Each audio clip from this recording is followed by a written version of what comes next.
I'm Mark Gilfix. This is Mike Gilfix, and we're here to talk about special needs planning and 6 critical steps that you have to take to make sure that your loved one is protected. As someone with a disability, someone with special needs, you have to pay attention here. We're going to get through these efficiently. We're going to give you some examples here and there. Mike and I have written books on this. We've helped thousands of families with estate planning, and we've educated tens of thousands about special needs planning.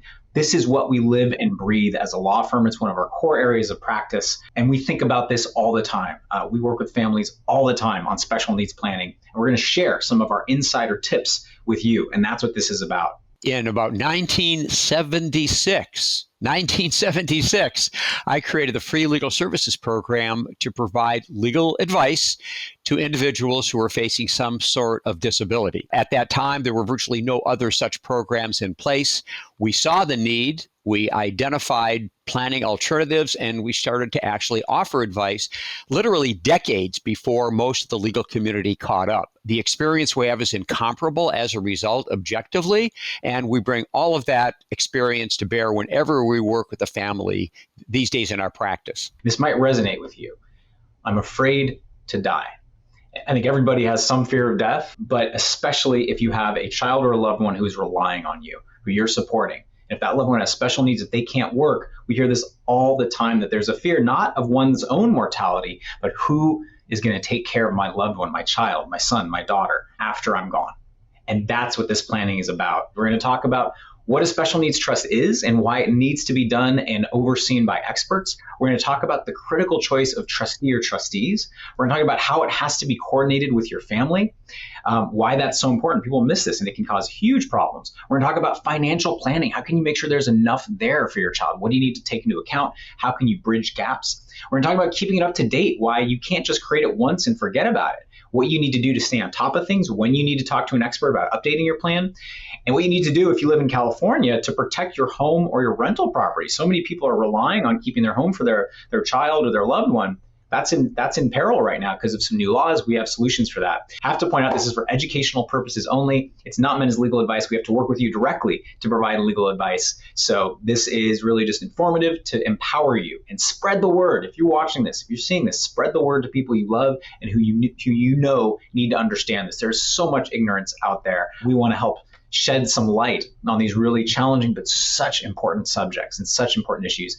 Really quickly about our firm, for those of you who don't know us, as Mike alluded to, we are one of the national leaders in special needs planning. Mike was ahead of the curve, started in 1976 with special needs planning. I believe we were the second firm in California to do what are now known as special needs trusts. We've done as many special needs trusts, I think, as any firm in the state of California, 40 years in existence, and we're very proud of our legacy. Just as background, Mike and I published a book called the Special Needs Trust Creation and Management Guide with ABLE Act updates. We're going to do a new version of that soon, but it is available on Amazon. You just look us up, Gilfix Special Needs Trust on Amazon. So we live and breathe this. We've written articles, but this is the book that we've written.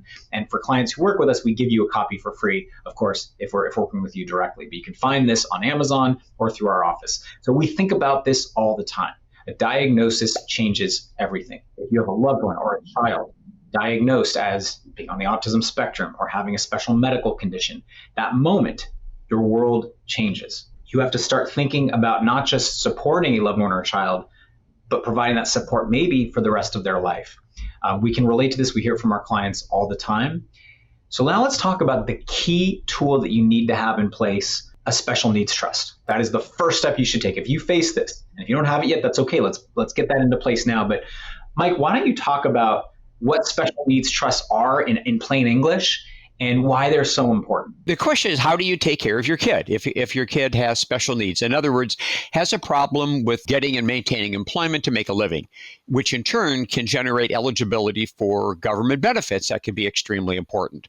So the idea here is, in a way, it's really simple. It says, let's set aside a whole lot of money to take care of your child, but just make sure that we do it in a way that it doesn't interfere with eligibility for government benefits, income programs, health insurance, housing benefits, etc. So the bottom line is that any amount of money can go into a properly designed special needs trust, and all of it sits there for the benefit of your child, the beneficiary, but none of it counts when determining eligibility for government benefits. It's magical. It's necessary. It's a critical ingredient. And that's why, as Mark said, and as we constantly say, if you have this issue in the family, the first thing you need to do is to make sure that you understand this trust, create it, and then take steps to be sure that the balance of your plan, as we'll talk about in a minute, that the balance of your plan is coordinated with it so that it serves properly when you pass or if you're no longer able to manage assets for the benefit of your child. It's an irrevocable trust. You have to have the right trustee. We'll talk about that a little bit more. But again, it works. It's tried and true. We have done hundreds of these trusts.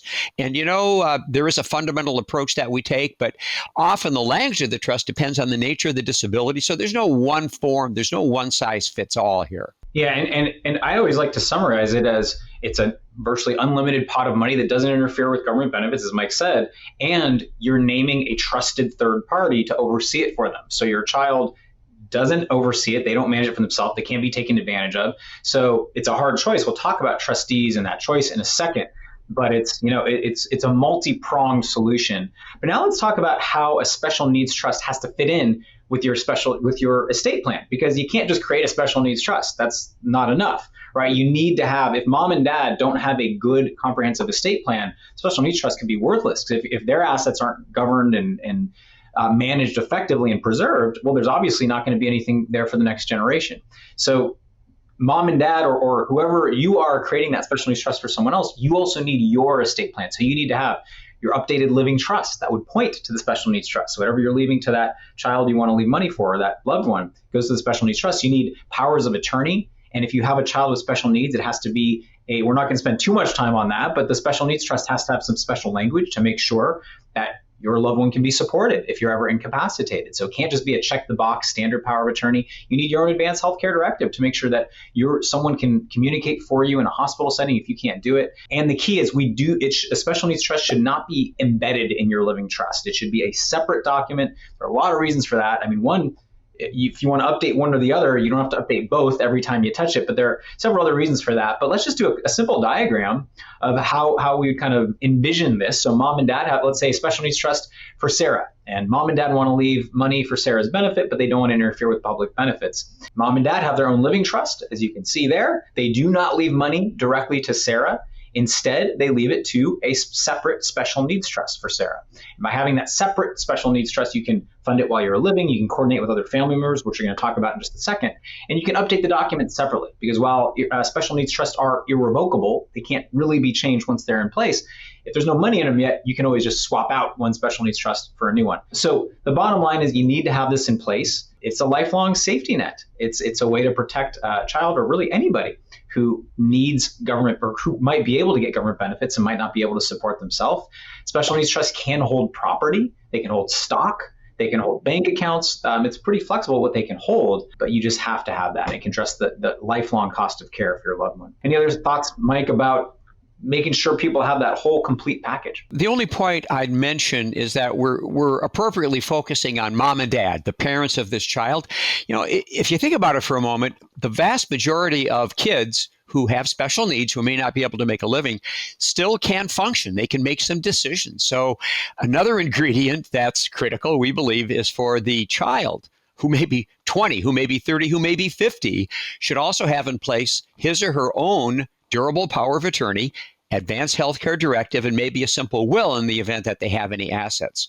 We just want to make sure that we never have to go to court to establish a conservatorship, which is usually not necessary, even though many folks have conservatorships in place. We try to avoid them. We only do them when they're absolutely necessary, and we think that's pretty rare. So planning on behalf of and actually by the special needs child or individual, as well as mom and dad. If your child's over 18, and that's really true for anyone over the age of 18, by the way. Anybody over the age of 18 should have a power of attorney, so someone can step in and deal with their financial issues if they can't, in an advanced directive. Let's mention when all three of our kids, including this young guy here named Mark, Raphael Gerson Gilfix, when he turned 18, power of attorney and advanced directive. It just makes sense. You never know what's going to happen. Yes, I remember when you guys presented me that document, you're like, hey, you okay with this? And I was very confused, but now I'm glad you did it. But when you have estate planning parents, of course you do these nerdy things that everybody should do, but only the kids of estate planners seem to get these in place without a lot of help. Well, we can help with all of this. A critical step as part of a good and comprehensive special needs plan to protect your loved one is coordinating with family. You cannot think of special needs planning as being done in a silo. And what do I mean by that? I mean, if mom and dad want to create a special needs trust for their son on the autism spectrum, or their daughter with cerebral palsy, or whatever it is, you have to coordinate with other family members. Why? Well, if you leave money, the point of a special needs trust is that an unlimited amount of money can be in the special needs trust if it's done right, if it's done by experts, and you have the trustee overseeing it. It doesn't interfere with public benefits. But money that goes directly to your child, that can interfere with public benefits, and you have to kind of clean up that mess later. So what do we mean by coordinating with family? Well, what if grandma and grandpa want to support your child? What if an aunt or an uncle might want to support your child down the road? They need to make sure that their estate plan points to the special needs trust that you've created for your child. If they leave money directly to your child, that causes some problems, and they can create a separate special needs trust for that, but it's not ideal. It can cause disruptions. But Mike, do you want to talk about any examples of that, or just how we think about that? It wasn't that long ago, I think about a year and a half ago, when a beloved aunt left $80,000 to an individual who was receiving government benefits, disabled, not able to work, and that created short-term chaos. The receipt of money like that has to be reported to the eligibility worker, and it disrupted eligibility for government benefits. We were able to solve it very quickly.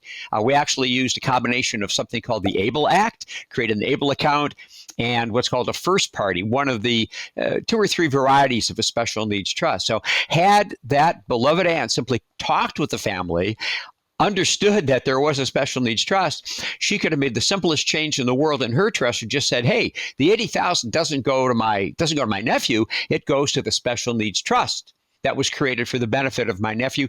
That would have avoided a very costly and really upsetting series of events that really caused some real disruption for the family. So simple solution when you understand the options. Yeah, it's not just your family's estate plans. It's life insurance policies. It's retirement accounts. So, and one big mistake we see is grandma and grandpa know they have a child with special needs, and they're leaving money to the parents, right? So that it's not really an issue. But what if in the unlikely event that mom and dad predecease the child? Most estate plans, unless they work with experts and coordinate it, will just say, oh, it goes to their kids. We have to make sure it doesn't say that. It says, look, if mom or dad is not around, it does not go directly to the child with special needs, the grandchild, that it goes to their special needs trust. So, and same with beneficiary designations for retirement accounts, life insurance policies, same issue. So it's always important to coordinate. A critical step for special needs planning, I think, is often overlooked, at least at first, is financial planning. And what do we mean by that? Well, just how can you be sure there's going to be enough to support your child after you're gone? And that's a really hard question. I mean, a lot of times people will ask us, well, how much do we need to have there? And the answer is always like, hey, more is better, of course. But if you had unlimited money, you wouldn't be stressed about these things too much. Let's talk about some real numbers. And I think this may actually undercount given inflation now, but there was a recent study that came out that said just the lifetime cost, and we're focusing on autism here, but this could be any mental disability, any disability that prevent someone from working. And if they have specific medical needs, it could be even higher than this. But there was a recent study that said $3.56 million minimum to support an adult on the autism spectrum. Depending on where you're living, it could be a lot more. We're going to talk about property tax issues if you're trying to leave a property for your child, but it can be a huge number, right? And again, more is always better. Why not have a bigger financial safety net? But you might be thinking like, well, that's great, but like I don't have $3.5 million to leave for my child. I wish I did. And what if you have multiple kids? You don't want to have to leave everything to just the child with special needs. You might want to help out your other kids as well. How can you be certain of having that safety net in place? There's a pretty cool tool for that I think some people overlook. So Mike, why don't you talk about what that special tool can be? Play the lottery.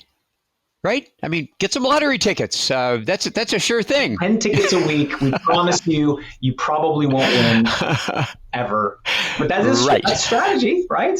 Yeah. I mean, the odds of winning are the same as whether you play or not. So okay, we'll set that aside. Okay, life insurance. It is not a typical thing for us to recommend life insurance, but this is a context where we think it makes a great deal of sense to make sure that there's some minimum number of dollars that's going to be there, no matter what happens in the future, in the event of your early demise in particular, or even upon your passing at sort of a natural ending of your lifetime. So let me give you a really simple example, just to make the point that life insurance is more accessible than you might think.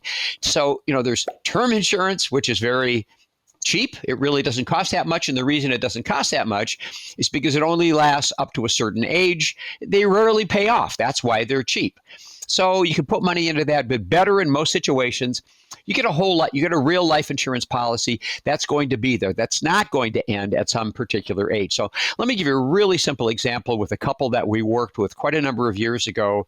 They had a severely disabled child, severely disabled child, and they needed to do a plan, and they came in because they heard us talk in a seminar and knew they had to act. So we put together the special needs trust, and they were so concerned about having enough money. They were in their 40s, they were in good health, so the idea of life insurance came up. Long story short, we brought in a life insurance specialist, a professional, and gave them a number of options. They looked at annual premiums that they could pay, and they looked at a lump sum, single premium payment. How much money would it cost, in their example, at that point in their lives, to buy a policy that would provide for a $1 million death benefit. And at that point in time, they got what is called a second to die, which means the policy wouldn't pay off until the second death. The cost, one time only, was $62,000. That's not a small amount of money. That's not. But you think about what you're getting for it, the peace of mind. In that case, by the way, the wife's parents helped. They paid about half of that premium for them. That is not always available. But really, the point is, you got to think about something that's going to provide that minimum level of support, minimum level of care. And by the way, it also strikes me the number that we had up, the 3.5 million, that number would not be as high if there is a house that you might be able to leave for your child. Mark will get into Prop 19 a little bit later and the threat that it poses to that plan. So again, this number assumes that everything is going to have to be paid for, including the cost of housing. So that number is so inaccessible for so many of us, it seems. So we just got to be practical in how we look at it. So life insurance is one of the options that we have to consider. Virtually every experienced special needs planner, whether you're a financial planner or an attorney, you think about this, you raise it at some point. So it's got to be part of the thinking going forward. We have some experts we work with very closely. So if you have questions about this, let us know. We've helped many clients to find great policies. And if you have an old policy, by the way, you can trade in. This is kind of a side note. If you have an old life insurance policy and you haven't looked at it in 5 or 10 years, there may be options to sell it basically and exchange it for a much better one with minimal costs. It's pretty crazy. Just talk to us. If you have an old plan, feel free to reach out to us. We can have it examined by an expert. There's no charge for that. But life insurance is really powerful. Related to that, though, you might be thinking, okay, well, I saw the $3.5 million number. I see maybe life insurance is right, but my child is unique and specific, and they have specific needs. How can you think in an even more analytical way about this? Well, one framework that I like to use is kind of like retirement, right? So retirement, in theory, maybe you have a pension, maybe you get Social Security, but you're, in theory, not going to be earning any more money. And what are the general rules of thumb for how much you need for retirement? Well, you calculate how much you need every year, and you can generally assume that you can take 3 to 4% of principal every year, and that should be sustainable for the rest of your life. So let's say you need $40,000 a year to live on top of any other Social Security, whatever you have. Well, you need $1 million in the bank, invested reasonably well. It should be able to, this is a rule of thumb from many financial advisors, should be able to kick off about 4% in returns every year. And that $1 million it'll go up some years, down some years, but it should sustain indefinitely. Maybe that's a little higher right now because inflation is higher, and I know you can get risk-free returns of like 5% now. So maybe that number is a little bit higher. But let's think about this for your child. So the simple equation is, how much does my child need every month in support? How much do I think they're going to need? Let's keep inflation in mind, because inflation is very real. So the number now might be double in 20 years, who knows, or 10 years. How much do I need every month? Multiply that by 10. Okay, you have that number. How much needs to be in a trust? So 4% taken out every year meets that number. So again, let's say you determine your child needs about $3,600 a month, comes out to about $40,000 a year. You would need $1 million in a special needs trust to have a reliable stream of about $40,000 a year indefinitely, and you can multiply it from there.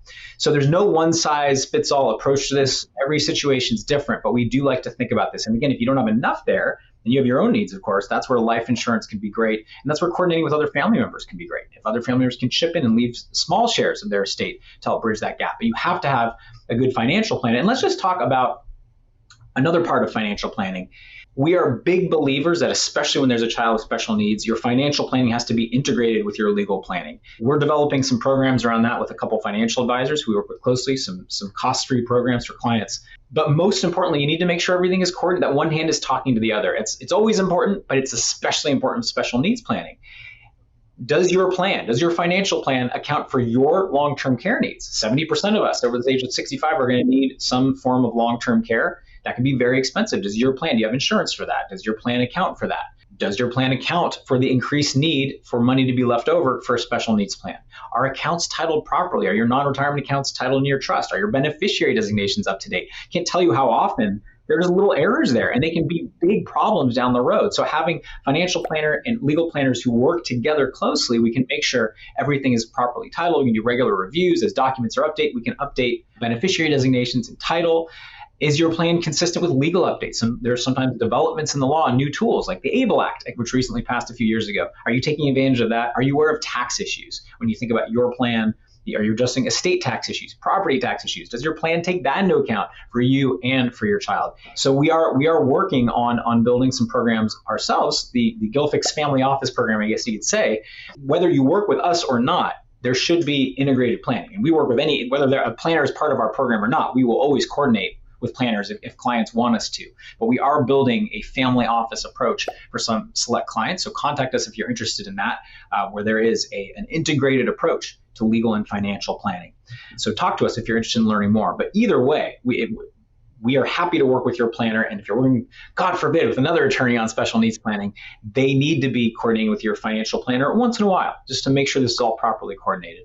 Any other thoughts there, Mike, about the importance of integrated planning? I think you made the point. It's one of these things that's incredibly obvious once you think of it. The right hand needs to know what the left hand is doing. And, most financial planners, like most attorneys, you don't have special expertise in understanding government benefits. How does it all fit together? So part of the work that we're doing with these financial planners is making sure that they have an understanding of what these issues are and that they talk with us and that everything is coordinated. You don't have to have $20 million to have kind of a family office service. So that's what we're trying to make approachable and accessible for people. And we keep saying it, especially for folks with special needs issues in the family. Absolutely. Integrated legal and financial planning and making sure you have enough. There are a lot of tools out there. We can always talk to you if you have questions about that. But it's stuff that keeps people up at night. I think anybody would be kept up at night. How can I make sure my loved one, my child, is taken care of after I'm gone? A critical step for special needs planning is making sure your plan is up to date. Special needs plans are not one-off events. You don't create it, put it on a shelf, and say, I'm done. You need to revisit it at least every 3, 4, 5 years, or if there's any change in your family or the people you're naming or the situation, whichever comes first. Again, the stakes are so high when you're doing special needs planning because your loved one's going to maybe relying on this trust for the rest of their life. So what does that entail, Mike, as far as making sure that your living trust, that has to be up to date, because having the wrong living trust for mom and dad can unnecessarily cost the family hundreds of thousands of dollars or millions of dollars. Any thoughts there about? So while it's not the focus of this particular discussion, there are different structures that a couple can use in creating a living trust. There's something generically called an AB trust, which in the past was essential if we wanted to maximize protection from the estate tax, from the 40% estate tax.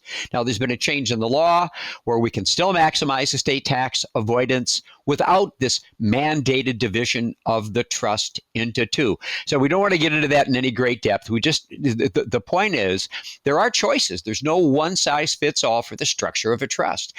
So we have to coordinate all of that. Mark mentioned estate tax. We have to think about capital gains tax, that there's choices that you make that have an impact on that. So we just want to make sure that you don't have a super simple trust. We call it an off-the-shelf trust. And, watch out for AI. I mean, you'll be able to go online and pay $32 and you'll get a trust. And it may even have the basic elements that are accurate, but is it going to respond to your family's needs? Is it going to take into account developments, the special circumstances you face? No, but they're all going to be there, so watch out. We think it's going to do a tremendous disservice. It's not self-serving. Most of those are going to be messes. They're going to end up in our hands to fix, and fees will be even greater. I want to add one other thing about staying up to date, by the way. There's also legislative changes that we stay on top of. So that's why subscribing to our channel is really important.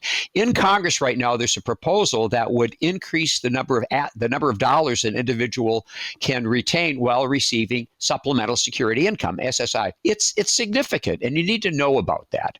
There could also be changes and developments in the family that necessitate a change and a review of your trust. So again, there's so many reasons why everything has to be integrated. You got to watch it. They're living, breathing documents. It isn't one time you do it and you're done. Again, self-evident once you think about it for about 2 minutes. For those of you out there who already have a living trust, if you don't have a living trust in place, you need to get that in place, especially if you have a child with special needs. You have to have that special needs trust in place. Well, let's say you have that. When was the last time you looked at it?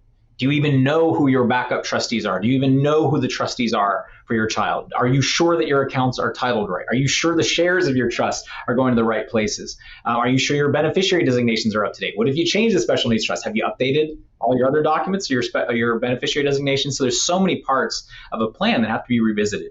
And whenever we work with clients on this, we have our own checklists and we have our own check-ins about this. So has to be, it is as Mike said, a living, breathing document or set of documents, and it cannot be just off the shelf. And I think let's take just a moment to talk about AI. I know this is not what the subject of this is, but we actually looked into some of the AI tools, and we talked to some AI people, and they said legal documents, you don't even really need AI to generate them. It's much more what the input is, right? And you kind of already can do documents online. So AI maybe makes it a little smoother, but there's already LegalZoom and all those things. The issue is not, can they kick out some good boilerplate language? So much of what we do is making sure the choices that go into these documents and the way they structure together are right for you and for your family. And so obviously AI is going to change everything for the way we do business over time. It already is, but I think it'll take a while before it really starts to affect things. But you don't know what you don't know. And unless AI just takes over everything and you can talk to it like a human, I guess maybe then it could do some of this stuff. But our big concern, as Mike flagged, is if you do things with AI or online tools, one, are you going to, it's garbage in, garbage out. We used to say in my management consulting days, you're trying to measure things. If you don't know the right inputs to those documents, if you don't have expert guidance on that and how it all fits together, it could be useless. So even if the special needs trust has the right standard legal language, if you don't have the right key choices, if it's not coordinated with the right structure of your living trust, if you're not taking into account other issues that are really hard to do with AI, it has to be kind of getting to know you and your situation, you're going to miss the boat. I have to add another point about AI, and this applies to virtually every profession and most fields. Already possible for a brand new person, lawyer or not, to create a great website about legal practice, special needs planning. It's there at virtually the push of a button. Say, ChatGPT, make me look like an estate planning and special needs planning expert. It will kick out a very solid looking, page for you. And then create 10 positive reviews that I can put on our website. So, by the way, let me emphasize, we have a vibrant, large practice. We're fine. We're not threatened by this. But the concern is that so many folks are going to be misled by an AI-driven law practice or other practice in any field of law. So, it's going to be more and more critical to be critical thinkers, to be careful as we hire people to do work, as we rely on information on the web. Again, all of this, but we're very concerned about this when it comes to legal planning that involves tax issues, special needs, and the future of your family. And that's what it's all about, huh? And you don't know what you don't know. And those tools are not set up to help you with that. We play around with them all the time. We experiment with them. We're looking into ways to make our practice even more efficient. But just be careful. As Mike said, AI can make it easy for anybody to have a very good looking website or marketing materials. That does not mean they know what they're doing. So you really got to go to people who have great experience and have done this for a long time. So self-serving, yes, but we've just seen so many mistakes made when we see people come in with plans that were done by non-experts. Okay, a critical special needs planning step for anybody in California. If you are in California, you need to know this. If you have watched us on YouTube, some of our videos on Prop 19 have gotten hundreds of thousands of views. Prop 19 is a major new law that you need to understand, and it hits families with special needs issues especially hard. We'll talk about why. If you are planning on leaving your home or your rental property for the benefit of a child with special needs or disability to a special needs trust. And a special needs trust can hold property. If we don't plan ahead, property taxes could skyrocket, making them totally uneconomical, either as a place to live for your child or as a rental property that you were going to rely on to generate income to support your child. We have so many clients who saved up and worked hard to buy a duplex or a rental property with the sole purpose of saying, when I'm gone, that rental property is going to support my child because they're not going to be able to support themselves. That's going to generate rental income for them. If you're not aware of this new property tax law, that could be completely upended. So let's talk about what that is. And we hear this all the time too, just the fear of homelessness. I mean, walk around the streets of San Francisco or LA, or really most big cities across America, by the way. We're seeing that increasing in Florida, we're seeing increase in Austin, Texas, but obviously it's an acute problem in the Bay Area. The fear of homelessness and how many people on the streets are homeless where they pretty clearly have a mental disability or mental health issues. There's so many people who didn't have this safety net, and we have so many clients who live in fear of their child becoming homeless. We have an amazing client, Maurice, who her son, they saved their son from living on the streets of San Francisco after he went through some really challenging mental health issues. We actually did a talk with her on our Gilfix Law YouTube channel. She's writing a book about it. We're going to give a talk at NAMI soon about this. But the bottom line is the fear of homelessness is really, it's acute, right? Especially in California. So Mike, why don't you talk about this new law, Prop 19, what it means and how it applies here. And then I'll go through some numbers for it and some solutions. We're all aware of Prop 13, right? That was from the 1970s, Jarvis Gann. It rolled back property taxes to a very low level and basically said they can't increase by more than 2% a year. So we have so many clients, so many individuals where their home may be worth $2, $3, $4, $5 million, but their property taxes are $5,000, $8,000, $10,000. Then we had Prop 58. Got to mention that because it said that you could pass along your residence to your kid or kids. No property tax increase, doesn't matter what they do with it, plus another $1 million in assessed value real property. So you could have a cabin in the mountains worth $2 million, assessed value $300,000. That would pass without a property tax increase. So Prop 19 upends all of that. It eviscerates, it eliminates the benefits of Prop 58. So here's what it says. It says that when you pass away, or maybe give your property to your kids when there's a change in title, there will be, for most properties, a 100% reassessment, which means whatever the value of the property is on the date of your passing, that's going to establish the new assessed value. So if the property is worth $2 million, the property tax is going to go up to about $22,000, $24,000 a year. The increase can be 1,000%. It can be more. The only exception is a partial exception. We'll go through that in just a moment, but bottom line is if and only if a child becomes a resident or the resident of your residence, your home, then $1 million in reassessed value is forgiven, but not the entire thing. So if the home is worth $1.5 million or less, there could be complete protection. So in many parts of California, that's fine. But in the Bay Area, so many homes are worth so much more. Most important point that we make for this webinar, there are no exceptions, as there should have been, for situations where the home is being left for the benefit of a special needs child or it's a low-income family. There's no protections built in at all. So Mark's going to go through some very real numbers, and then we'll talk about some solutions. Very quick example. Let's give an example of a family home worth $3 million. I know it's a huge number, but in some parts of California, that's nothing that spectacular. It's crazy how much houses are. And let's say that mom and dad have property taxes of $4,000 a year. If it goes to their children and they don't live there, they want to keep it as a rental, property taxes can go up to over $34,000 a year, a $30,000 increase. Even if the children live there, as Mike said, okay, $1 million is protected. That still leaves $2 million or so exposed to a reassessment. Property taxes can go up to over $23,000 a year. Rental properties, there are no protections. No, because if it's not mom and dad's residence, whether kids live in the rental property or not, there are zero protections under Prop 19 from full reassessments of property taxes. No exceptions. Now, there are tools to deal with it. We can help you with that. But the law offers zero exceptions. And let's just briefly go through how massive these numbers can be. So let's just say, this is an example, a $3.3 million home, that mom and dad's current assessed value is only $300,000 because they bought it 3 decades ago, whatever it is. So mom and dad are only paying about, let's call it, $5,000 a year in property taxes. Even if a child lives in that house, property taxes will go up by over $22,000 $100,000 per year, and they only go up from there because Prop 13 will prevent them from getting reassessed again, but they still go up at 2% a year. And this is if a child lives in the house. We're looking at excess property taxes of over $530,000 over 20 years, almost $900,000 over 30 years. Now imagine for rental properties, there are no protections, so they can go up even more. And remember we've talked about the lifetime cost of care and how much has to be there for your child.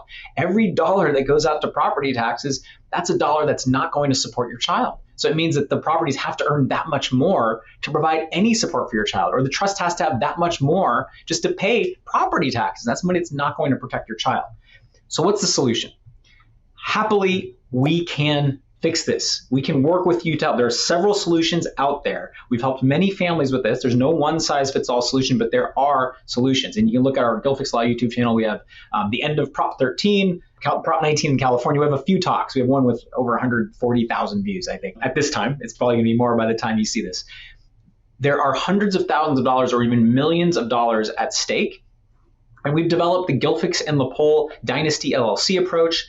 There are ways that we can keep, through the use of entities and special trusts, we can keep property taxes low. We can get the crucial step up in cost basis. You don't want to just, even if you could transfer a property now to a special needs trust and keep property taxes low, well, you'd lose the stepped up cost basis. If something's in your estate when you pass away, it can be sold later with minimal or no capital gains tax exposure. If you give something away during your life, your loved ones don't get that benefit. They always inherit mom and dad's cost basis. Not getting into too many details there, but we have to be aware of both three things actually: property taxes, capital gains taxes, estate taxes. And we have approaches that can coordinate all of this, and it can coordinate with special needs planning. So we contact us if you want to learn more. We're helping many, many California families, and we can work with you to keep your property taxes where they are so they can be there for your child and support your loved one for the rest of his or her life, basically with the same property taxes you're paying now, despite Prop 19, but you have to plan now. Do not wait. If you wait, you might lose this opportunity forever.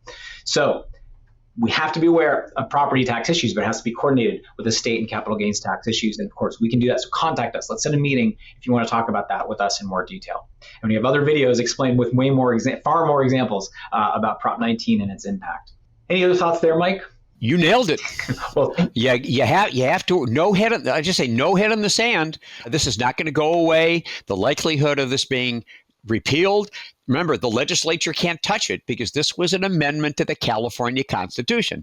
It's going to take another voter initiative, and believe me, there are forces aligned that will want to retain Prop 19 because of the tax income and so forth. And as we like to say, hope is not a strategy. Take action, and don't ever rely on voters or Congress or the legislature to bail you out. Just don't rely on that. Do what you can to protect what you've worked so hard for. There are weird political forces at work these days, so we don't even try to predict what might happen. So plan, do what you can, protect your properties.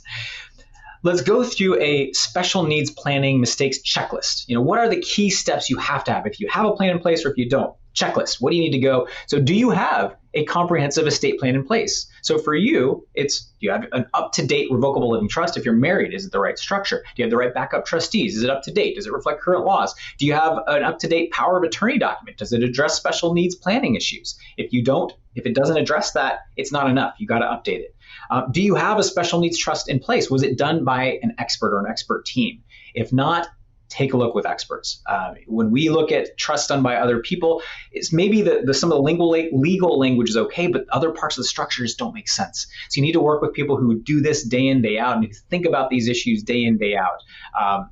There are a few specialists around the state, but we really pride ourselves on our incredible practice in special needs planning. Have you dealt with estate tax issues? The estate tax exemption is about to drop by 50%. The amount you can pass to your kids is about to drop massively in a couple years. You might not think it's going to be an issue. And right now, it's only an issue for a tiny fraction of the population. The current exemption is $12.92 million per person. It's a lot, but it's set to come down very soon. The value of your home, the value of your rental, that's all part of your estate, life insurance, retirement accounts. Your estate might be bigger than you think. Are you thinking about these issues? Are you thinking about property tax issues? Do you want to leave it to your child? Have you addressed Prop 19 issues? Do you have a comprehensive financial and insurance plan? Is it integrated with your estate plan? We can help with that, but you need to make sure one hand's talking to the other, or ideally you have a team that works in an integrated way. Again, we're building some programs around that, but we can also coordinate with your financial advisors to make sure that's done right. I mentioned California real estate, protecting that for your child. So you have to make sure that all of these are covered, because a special needs plan is not creating a special needs trust and I'm done. It's making sure it's up to date, but it's making sure all these pieces fit together. Are you coordinating with family? If you have a special needs trust, have you talked to your parents, grandma and grandpa, or uncle and aunt about their plans and if they want to support your child? Is that coordinated with a special needs plan? So there's so many pieces to this that people miss. You don't know what you don't know. Let's make sure all these are covered for you. Let's talk about overcoming the 3Ds, by the way. The danger of delay and denial, as we like to say. So you might be thinking, well, my kid is fine. Or we have a lot of people who are like, well, my child, they have some issues now, but I hope they'll be okay later. When in doubt, create the trust. It's okay. If your child is thriving later, it's still a good tool. But if they need it and you don't have it, it's a disaster. I'll get to it later, or I'll live forever. I have so many clients who are like, well, if I die, then, it's like, we're going to go eventually, right? Like, unless you find the secret of eternal youth. Or I already did documents. I did an estate plan. I'm good. Hey, at least take a fresh look at it. Or I don't want to deal with a lawyer. I'm going to do this myself. Well, I can promise you, if you don't deal with a lawyer now, your family and your loved ones are going to be dealing with a lot of lawyers later. And you can invest a bit now on a good plan, or your family's going to be stuck with massive bills and expenses later if you don't do this right. And maybe worse, your child won't be protected. Don't mess around with this. Work with experts. Of course, we would love to get the chance to work with you. And if you're an existing client, you're seeing this, and we helped you with this, and it's been a few years, hey, let's set a fresh check-in. Let's make sure your plan is up to date. Let's make sure your legal and financial plan's integrated right. And we can help you with Prop 19 issues and property tax issues as well. So many families on that as well. We don't want to rely on the government to bail us out. We don't want to rely on public benefits, but let's make sure our plans are there. Let's make sure there's enough there, and we have the right plan to protect our loved ones. Control we can control, and we would love to be a part of your team. Any closing thoughts from you, Mike, before we'll take just a couple questions? Not really. I think we've covered the main points. That it's essential. That it needs to be coordinated. There are tax issues galore, and we have a tax attorney on our staff, among others, by the way, which is critically important and not always present. So tax issues lurk everywhere, and they just have to be recognized and addressed. Prop 19 is only one of the tax issues that we focus on. So again, this is the heart and soul of the work that we do. We particularly value the special needs planning work that we do. So we welcome additions to the mailing list, to the YouTube channel, and we look forward to seeing everybody. Yeah, we plan on some in-person talks. We usually do a large special needs trust seminar event where we have a bunch of nonprofits, and Mike and I lead a couple talks. We're going to schedule that soon. We used to do them in the summer. COVID kind of upended that, but we're going to look out on our website, gilfix.com, join our mailing list to stay on top of that. We're going to do a special needs trust big event, all free, of course, coming up in the next couple of months. So let's stay in touch. You can join our Gilfix Law YouTube channel. You can also join our mailing list on our gilfix.com website. Easy to join our mailing list.